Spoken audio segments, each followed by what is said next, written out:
Hi everyone, welcome to week 2 of your speech communications course. For week 2, we are reading chapters 7 through 11, and the readings begin in chapter 7 with the topic of conflict.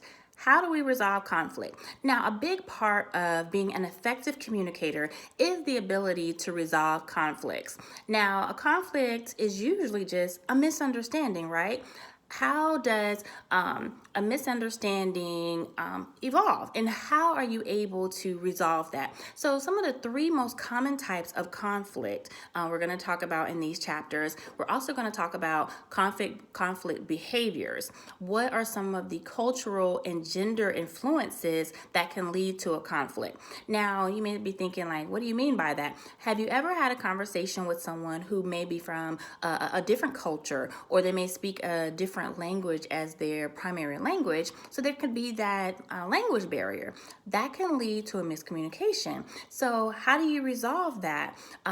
They always say men and women think very differently, so our methods of communicating can be very different, and so interpretation can be very different as well. So that can lead to conflicts. So how do you resolve that? How do you move past that? And what are some of the methods of improving a conflict or a misunderstanding?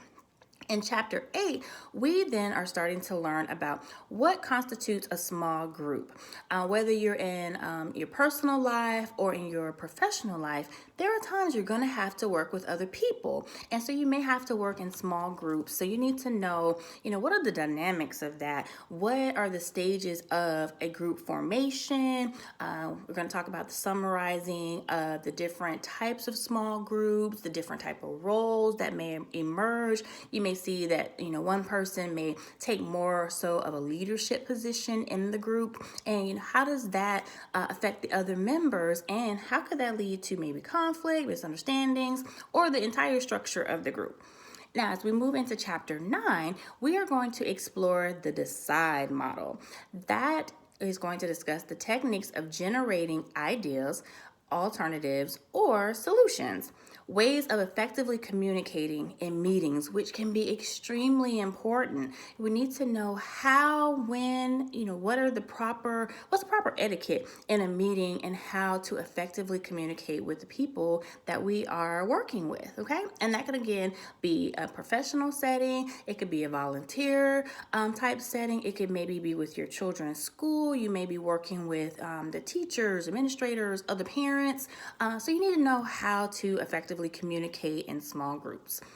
So as we move along throughout the week, make sure that you are actively participating in your discussion questions. Now, when I say actively participate, that means post your response and then respond to at least 2 to 3 of your peers on what they posted. And there we can kind of have open dialogue about what we think, whether we agree, disagree, I've never had that type of scenario. So we want to make sure that we're actively participating in the communication discussions throughout the week.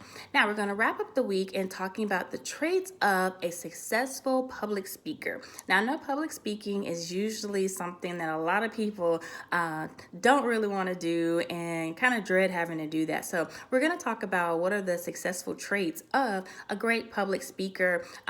What do they need to know about their audience? How do they prepare a speech?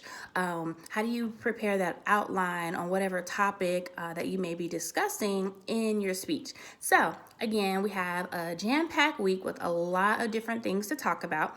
As always, if you have any questions, please do not hesitate to reach out to me. Don't forget to post all your assignments on time and actively participate in the group discussions. All right, let's have a wonderful week. And again, I'm here if you need anything. Thank you.